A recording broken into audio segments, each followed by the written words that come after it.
One, and we are live. Welcome to the Rock Shop with Ralph, your source for all things entertainment. Tonight, we have a legend in our midst, the one and only Mr. Mark Farner from Grand Funk Railroad. How you doing, Mark? Good, brother Ralph. Good to be with you, sir. All right. I got to tell you, I'm super excited to see you and super excited to be. Oh, let me just lower my volume here. Yeah, that's my other terminal that I have there. Right on. All right, so I want to open up by saying Grand Funk Railroad, not in the Rock and Roll Hall of Fame, travesty. Yeah. Okay. Yeah. I agree. But it's kind of like everything's turning out to be. Really? How the hell do you think that happened, Mark? People lose track. You know, when the deregulation of the FCC occurred, brother, that was 96. And that's when we really started to slip hard.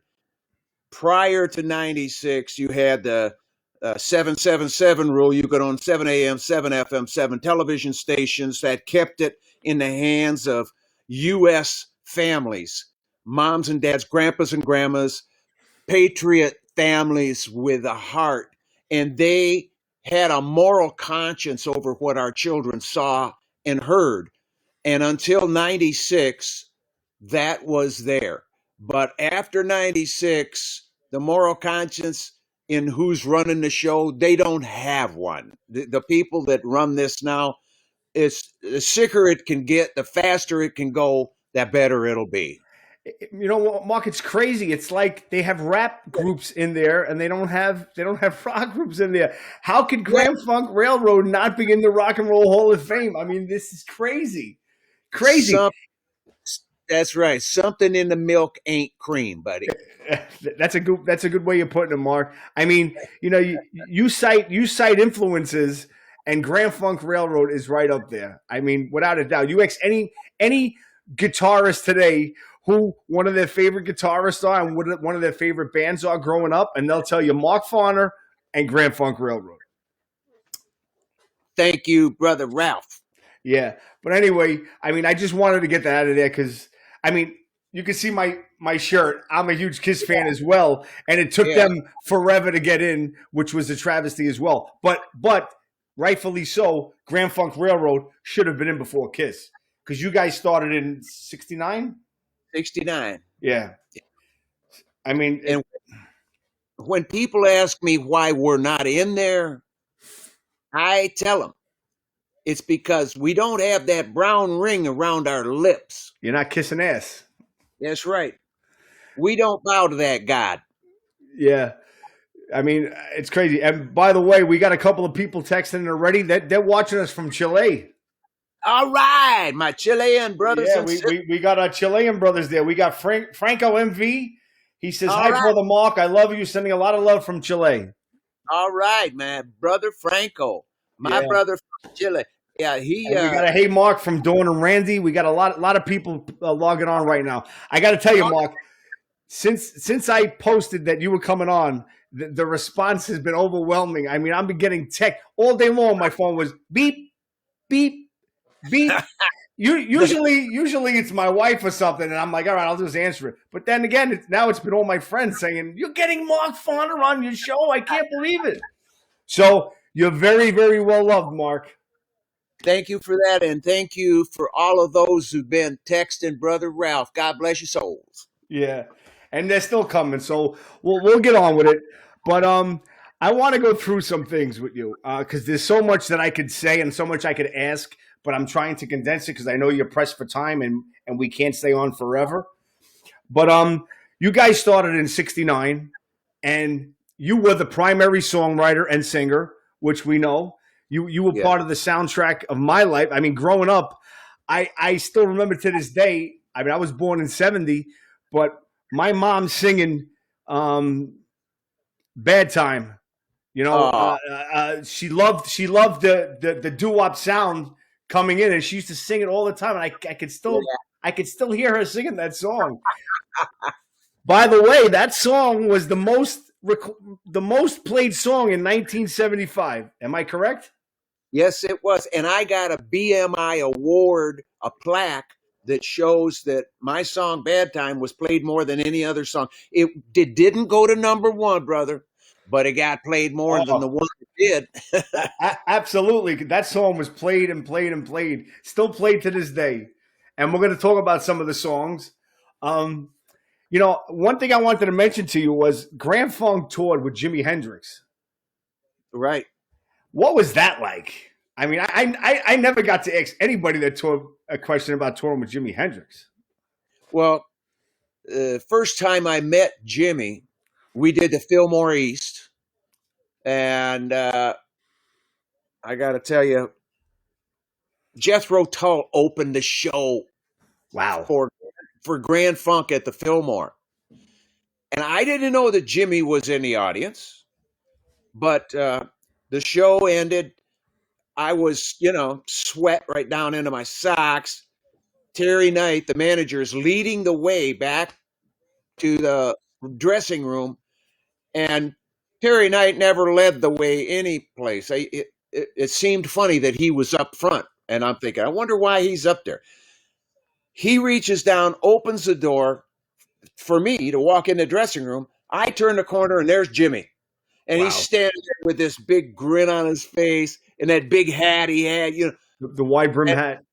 The most intelligent thing I could pull out of my brain at that time, for some reason, Ralph, I said, "You're a great guitar player, man." It's like, oh shit, I, I, I just was starstruck, man. That's all I can tell you. That's But the best thing that you could say to him. yeah, well, and then we played on a few other gigs together and got to hang with them, and we talked, fishing, and we talked gardening, our grandparents and stuff, and we never did talk music except for the one time at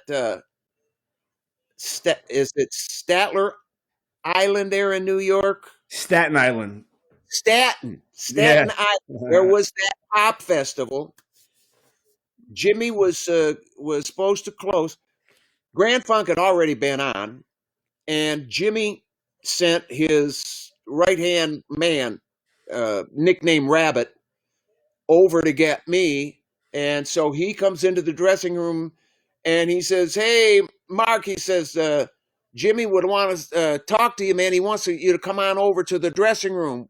So, and I said, "Okay, man, as soon as I get some dry clothes on, I'll be over there." So I got my dry duds on and I walked over, and Rabbit let me in, and I walked in, and there's Jimmy, and he gave me a big hug, and said, man, how you doing?" And I'm kind of looking over at the side, and I see on this table that they got some snow drifts lined up there, look like. And Yeah, I we went, get some winters here. I said, "Oh boy, I hope this ain't what I think it is." And so Rabbit says, he's handing me a rolled up $100 bill, and he's going, "Here." I said, "No, thanks. I don't do that. I've never done that kind of stuff, and I don't care to." And at that point, Jimmy spoke up, Ralph. He said, "Brother Mark, I wouldn't give you anything that would hurt you." And I thought, my God, this is my guitar hero. This is my guitar god. And he's offering me something. I can't turn this down. I said, "Okay, but I don't want to whiff that up like that with that $100 bill." I said, "I've never done this before. Just give me a little tiny little bit to let me sample it." And so Rabbit gets his knife out and he sticks it down into that snowdrift and puts it up under my nose. I go, and it went right straight out the top of my head. It just kept going. It went in here and went right out the top. And I'm going, whoa, whoa, what is this? What is this? And then Rabbit tells Jimmy, "Oh, we got to get you up on a stage." So I beat feet and I go out of the dressing room. I run over to the equipment truck, which is a box truck, and I've already got my place set up on the cab. So I climb up there. I get on the cab. I'm using the box to lean up against. I got a packing blanket up there. I'm going to watch my guitar hero, and here it is, stage level. I'm right level with him. He comes walking out, and he's reaching for the guitar neck like this, dude, and he's missing it by a foot. He's missing it by a foot. And all of a sudden, this kid with long blonde hair, no shirt, he's skinny. This skinny kid, no shoes and socks, and he had walked the excess length off of them jeans, and he was just all ragged out. But thank God he was on that stage because he walks over, he grabs Jimmy's hand, and he grabs the guitar neck, and he goes there, and he put them together. And Jimmy like looked at him with this crazed look in his eye, and he started to try to play. But that night, I don't know if anybody ever got any recordings of that, but he didn't hit one correct note. He didn't hit anything in time. The drummer and bass player were playing by themselves, and Jimmy was playing by himself. Some other he heard the bass and drums from somewhere else. Oh, buddy. And so that made me, I don't know. He hit his echo, and it started doing the wow, wow, wow, wow, wow. And just as my head, like I said, that stuff was going out there, this wow, wow, wow was getting me. And I'm starting to go, am I getting sick? Am I gonna? Then the next thing you know, I'm waking up. I had fallen down off that truck. I hit the ground.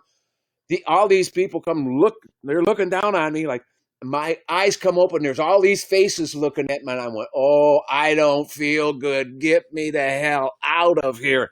So that was not a good experience. That was the first and last time I ever did it, but I found out it was cocaine and heroin mixed. Oh, wow! right. That's how John Belushi died. That's the speedball. Oh man. Yeah. I feel sorry for anybody that gets on that shit. See, now what us as fans, I mean, I'm a musician and I've been around many things, not as long as you have, but Right. everybody thinks that's just part of the whole scene. That's all everybody's doing, night in and night out, night in and night out. You know. Oh my God! Yeah, I hear you. You just said that was your first and your last time, so yeah. Yes, we'll put that to rest. Okay, so Mark Farner was one and done.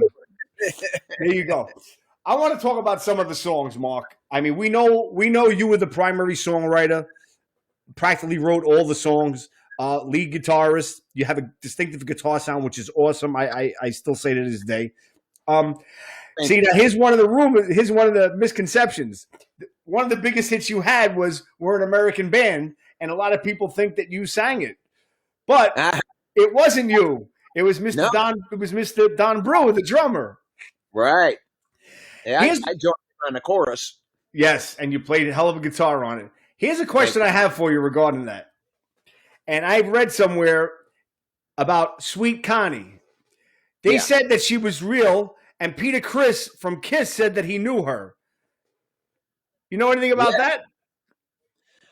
She is real. And she still lives in Little Rock, Arkansas. Okay. So we're getting somewhere. Yeah.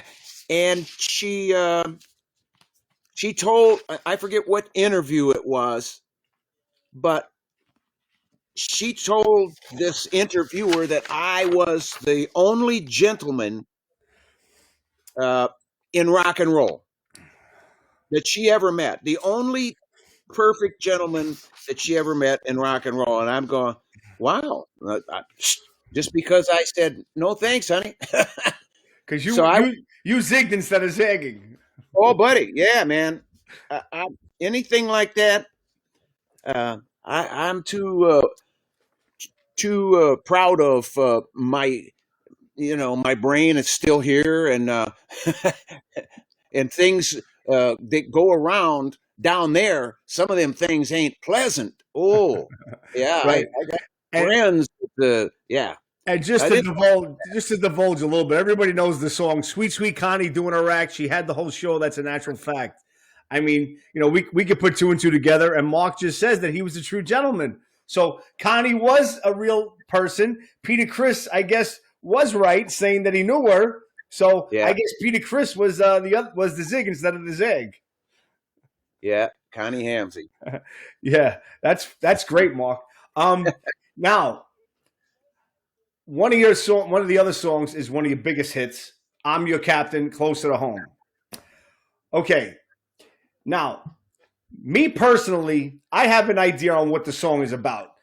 There's other people that say the song is about the Vietnam War. There's some people say that the song is about drugs, withdrawing from drugs.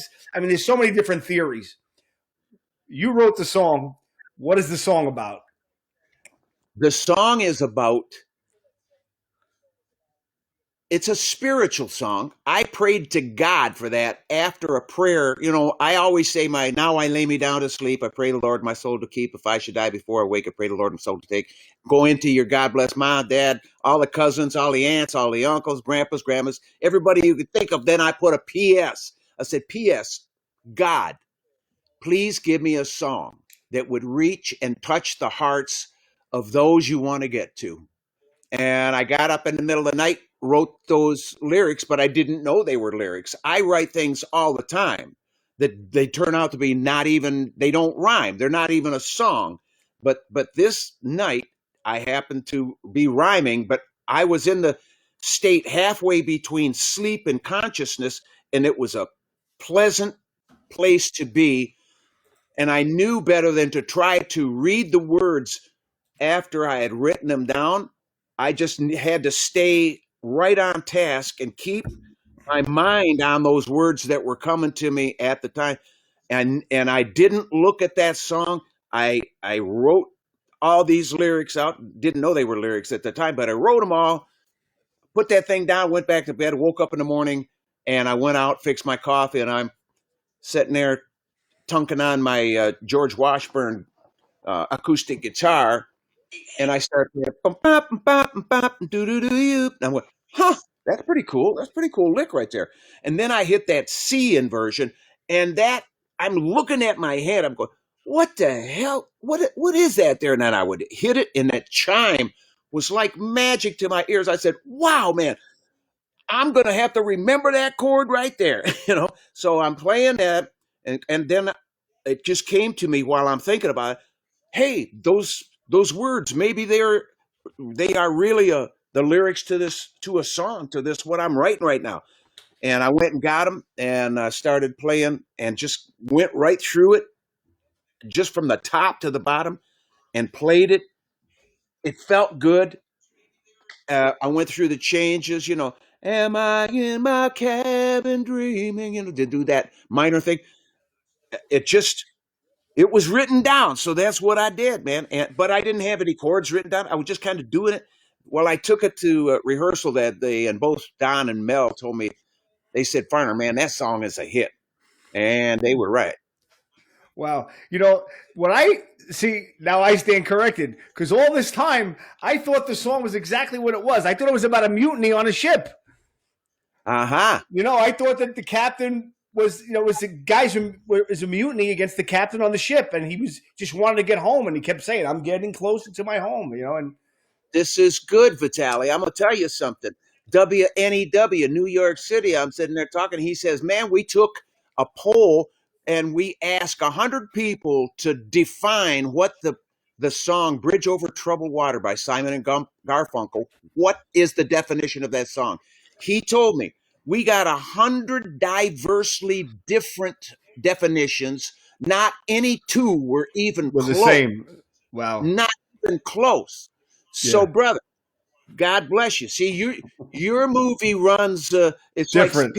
Like people, I've always played to the beat of a different drum. But I love you, Mark. I mean, I can't say enough. Here's what I say. Here's what I want to divulge too. When they say the Beatles played Shea Stadium, you know what I say? To hell with the Beatles. Grand Funk Railroad, 1971, sold out Shea Stadium, 55,000 tickets in 6 minutes, baby. Right, Mark? 6 minutes. They camped out on the lawn, dude. They were there with their tents and sleeping bags, and the only place you could buy tickets was at the ticket office, brother. This was long before they had any electronic tickets. That's right. There was no Ticketmaster, and they flew in. Right. They flew in Grand Funk Railroad by helicopter. That's right. and you had the place thumping. I heard the seats. I was only 1 year old, but I mean, I heard the seats were jumping like this because you guys Oh, played they so loud. were. Yeah, you could see the whole thing flexing as we flew over in the helicopter. The whole stadium was flexing, and Humble Pie had him on a good groove. There you go, Steve Marriott, Peter Frampton. Yeah, dude. Wow, wow.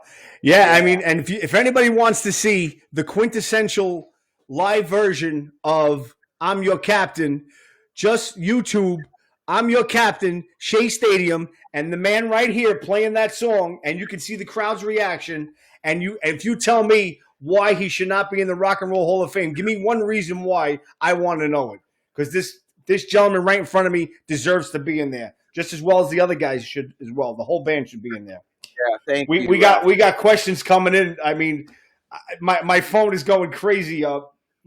Mark, Bill Pierre, how you doing? Another little one from Chile. Somebody has a question saying, "Is there a story about you and Gimme Shelter that you would like to tell?" Gimme Shelter? Yeah, I guess they're talking about the Stones movie.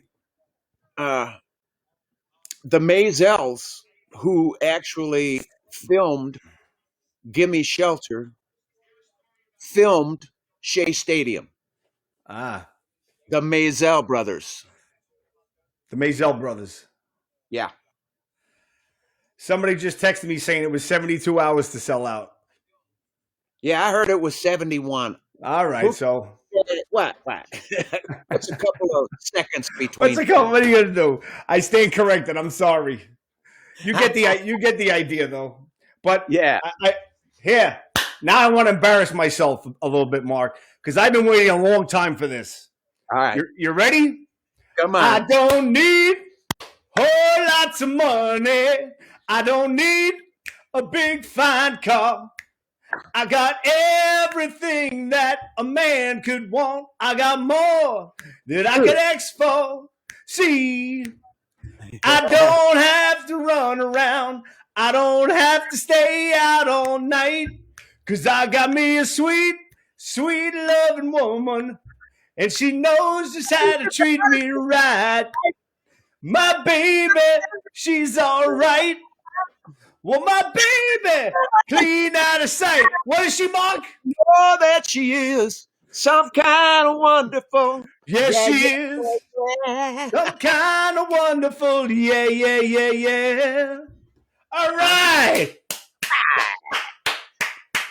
Mom, I did it. I sang with Mark Farner. Thank you, Mark. I wanted to embarrass myself a little bit. Bless you, brother. Hey, That was fun. Thank you. Did you I mean, a lot of people think that you guys wrote that song. It was actually wrote by John Ellison. But there's so many different versions of it. One of the ones that charted was by Huey Lewis and the News. Did you guys ever meet them, or did you ever know that they were doing that song? Of who? Huey Lewis and the News did a version of that. I heard that they did, but I never heard the version. Oh, really? Yeah. In fact, John Ellison was telling me when I handed him his West Virginia music award, you know, I got to sing the song with him on stage. He gave me the second verse, but he was receiving his award along with a bunch of other West Virginia musicians that night. And he told me the story of how that song came about. And it's a very, you know, moving, groovy song. And he told me that it is covered more than any other song. That Some Kind of Wonderful's been covered more than any other song, period. And he's got an award for that. So it doesn't surprise me that Huey Lewis and yeah. Yeah, they wrote. It was on their album called Four Chords, and several years ago. That was the album, but it charted. It was I think it was a top 20 hit for them. Anyway, so I mean, there's so many songs we could talk about that you wrote and you played on. One thing I wanted to mention too, a lot of people don't know, is that Todd Rundgren produced two of your major albums. We're an American Band and Shining On. I mean, Right on. he was a mega. He's got some ear. I mean, he produced Meatloaf's "Bat Out of Hell" and had his Yeah, own successful career. What was it like working with him? it was great, man. He's just got it built into him. He's a musical genius in my humble opinion.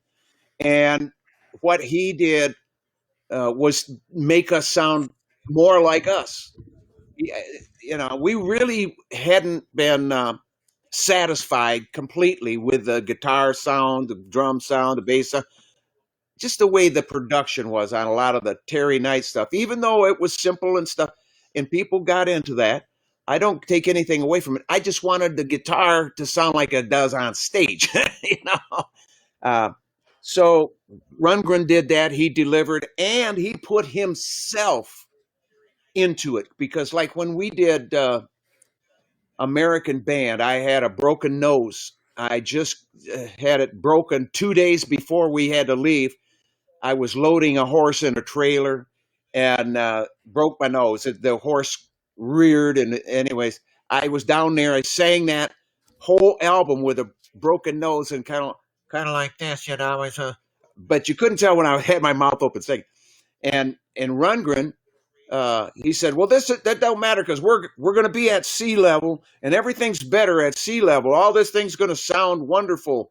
And we had cut all the tracks at the Swamp up in Michigan, but we were doing the background vocals and lead vocals and overdubs at Criteria in Miami, and so we got that done, and it was a good record. And he came back to do Shining On, and um, he when I did, I went home and I was coming back down the driveway, and I'm singing, "Everybody's doing a brand new Brand new dance now." now.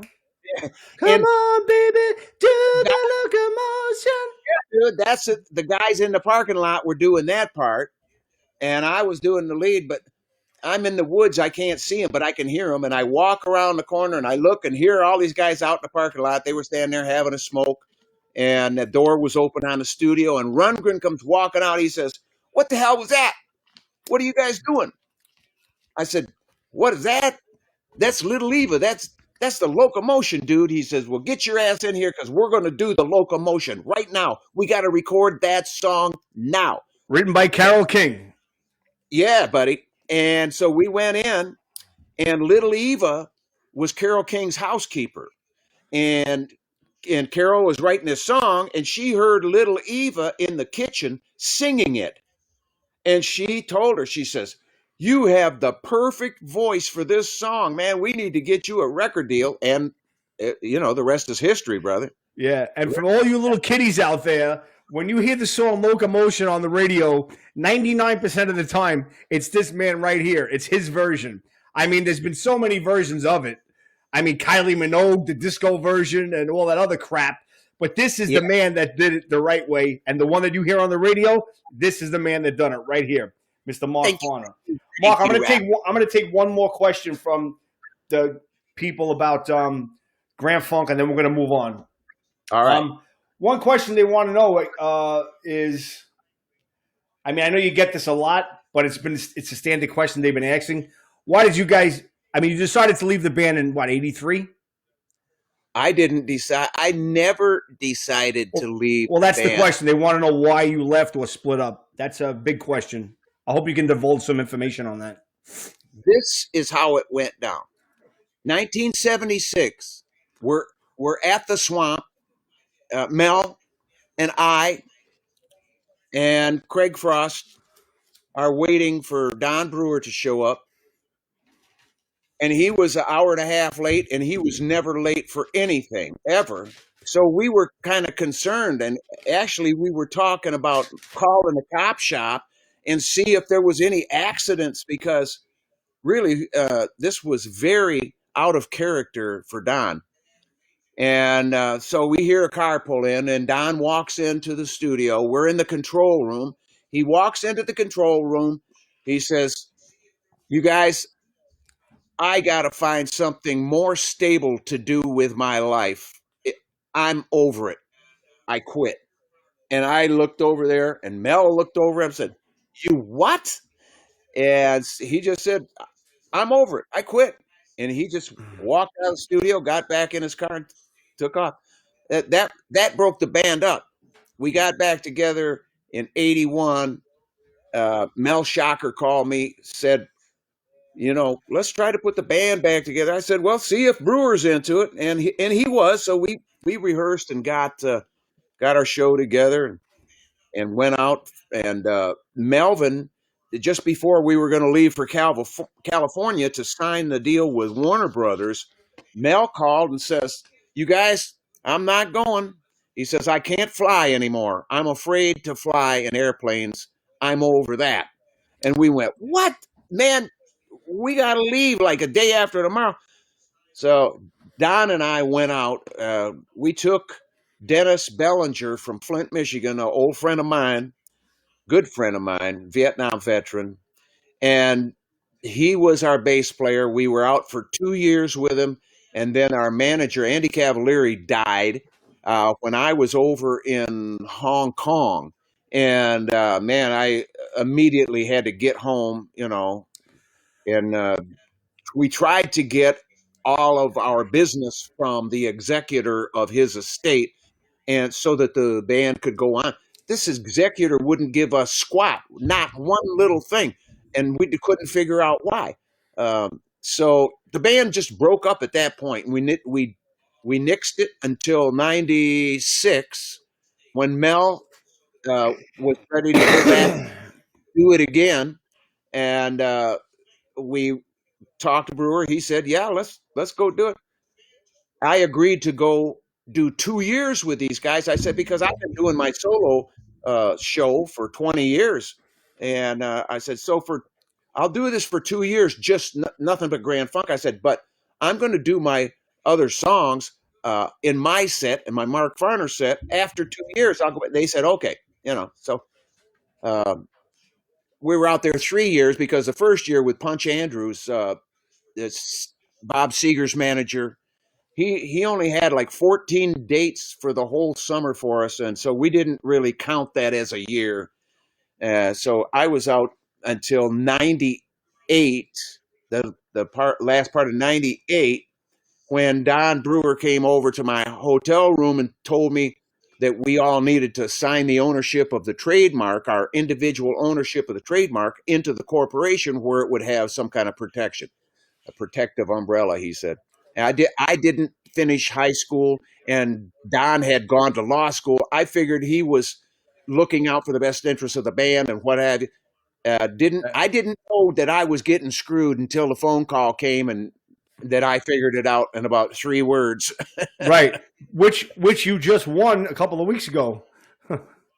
That one, they sued me for Mark Farner's American Band. They didn't want me using this trademark that I applied for, and I won the trademark. I paid for it thousands of dollars. I mean, nothing's cheap. So when I got this lawsuit from these guys, I said, I'm not backing out of this. This is them guys think they're going to take the federal government to court. They think they're going to take the copyright people to court. That ain't going to happen. I will ride this out. Well, it cost a lot of money, brother. Exactly. We wrote it out, and my wife encouraged me. She said, "No, man, just follow your heart, because you got to put this to an end. Sometime the bully has to get put in his spot."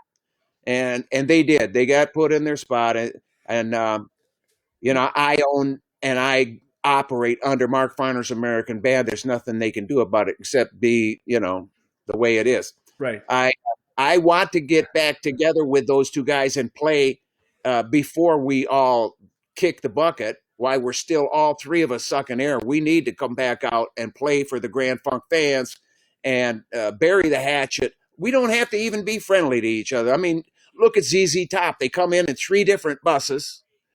They don't say a word to each other. They don't look at each other. They're not friendly towards each other. But the audience doesn't know this. Yeah. They, I didn't know that. Yeah. Yeah. It looks like a rock show. I want to say 2 things about Grand Funk. First of all, Yeah. no Mark Farner, no Grand Funk Railroad, period. Okay. Secondly, they shouldn't call themselves Grand Funk Railroad, even though Bruce Kulick is a great guitarist and I love him because he was with Kiss. I can't see Max Carl singing your songs. Now, Max Carl, if whoever doesn't know who Max Carl is, he was in 38 Special. He sang the song Second Chance. They had a hit back in the early 90s, Second Chance. He's taking over for Mark here. But I don't want to make this whole interview about that. Anyway, that's my opinion. And that's what we'll leave it at that, Mark. Anyway, we got your version of it. I like your opinion. Yes, absolutely. Anyway, so a couple more things I want to say before we wind it up. You left the band. You toured with Ringo Starr with his all-star band. I mean, you were with major guys there. You were with Randy Bachman. You were with Felix Cavalieri from the Rascals. Yeah. You were with John Entwistle from The Who. Yeah. Billy Preston, the Fifth Beatle, and Zach Starkey, Ringo's son, who played for The Who. Yeah. A kick-ass band. I was going to say, that's some damn good company you were in. Oh, man. And Ringo told us we were the best all-star band. I'd have to argue that point, too. I was just about to say, that's probably the best all-star band he's ever had. I mean, I would pay double to see that. You know? But anyway, you played with them, and you got to do your songs. You did his songs, and everybody does like their own mini sets and stuff like that, right? Yes, and I want to tell you something. Ringo is a hell of a nice guy. And he, he had that thing he put on YouTube to tell people not to send him things for signatures anymore because he's not signing anything. Yeah. Peace and love. Right. But he just never was recognized as just being a guy, right?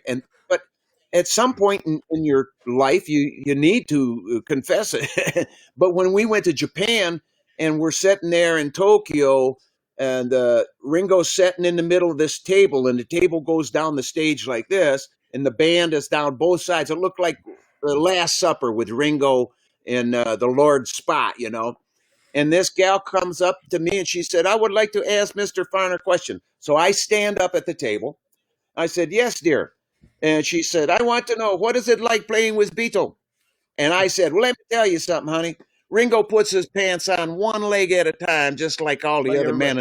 Right. And Ringo stands up, and I'm going to tell you, he looks over, brother. He says, thank you, brother. And he comes over and he gives me this big hug because I recognized him for being a guy.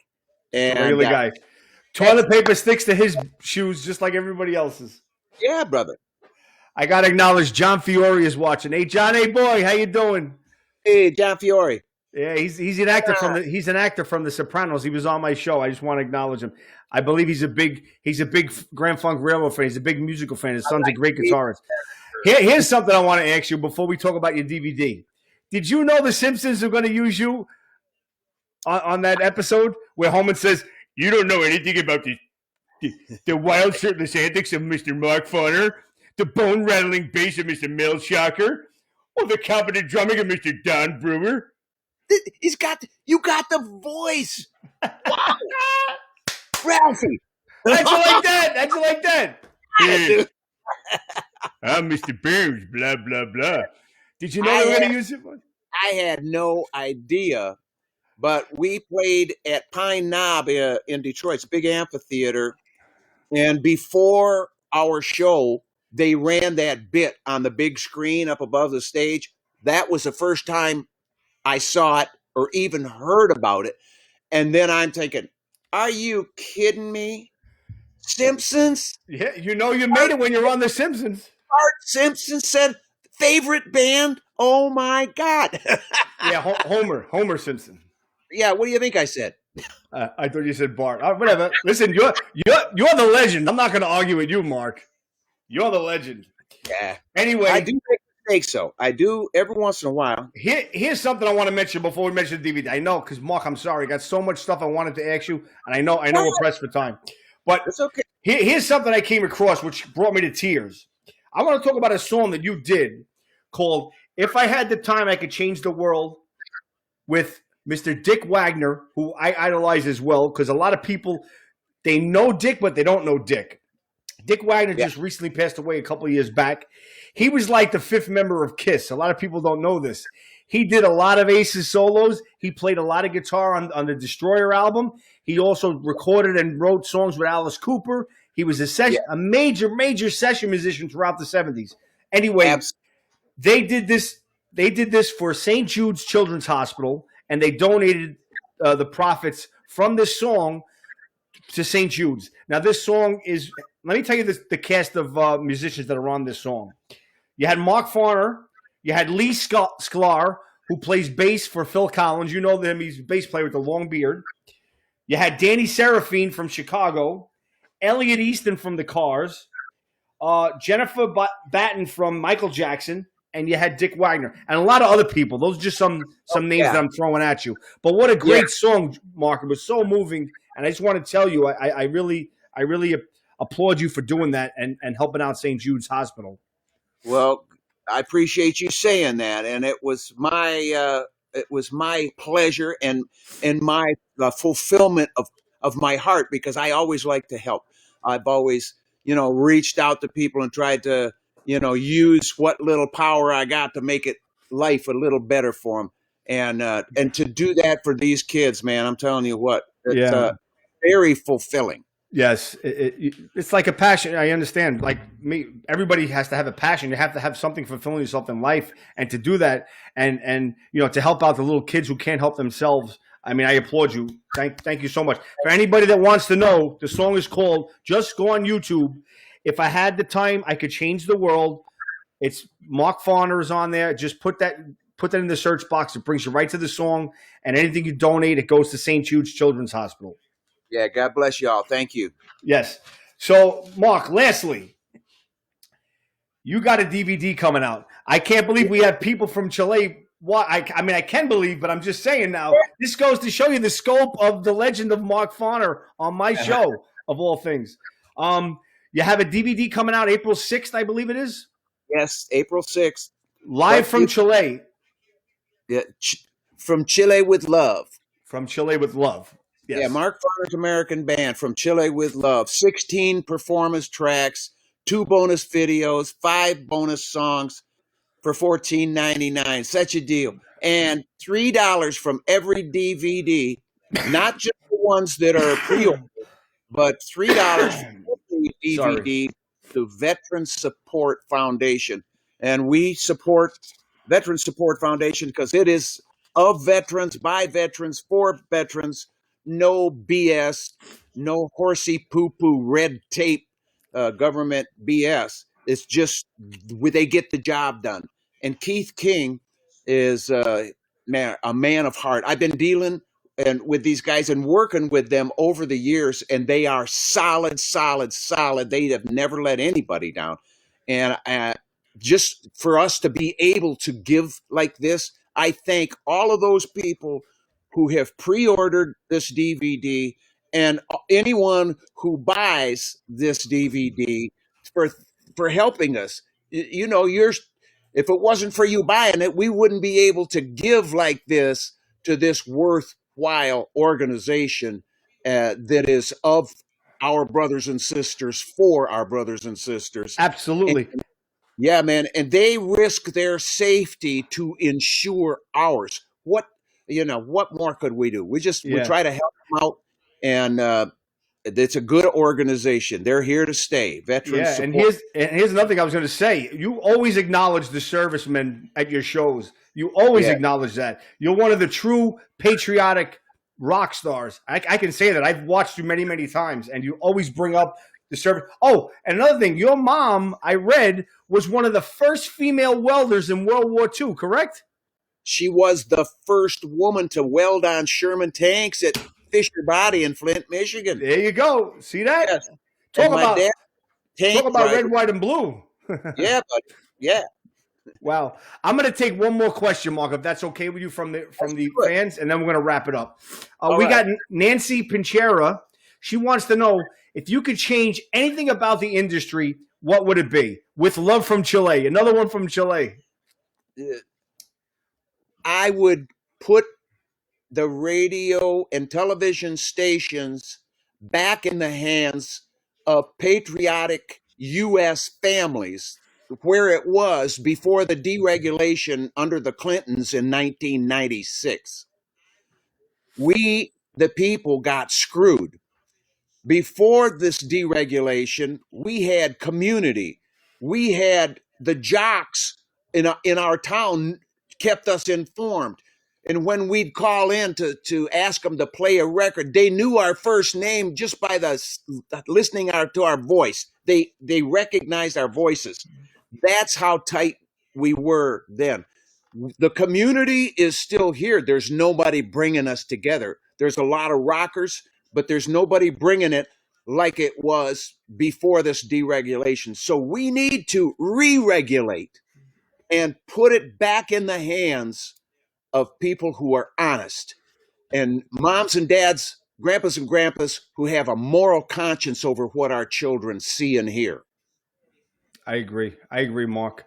Anyway, you can find Mark on his website, www.markfarner.com. They can find you there. They can find you on Facebook. They can get the DVD at markfarner.com. I have one question before we go, Mark. Here's my question. What is the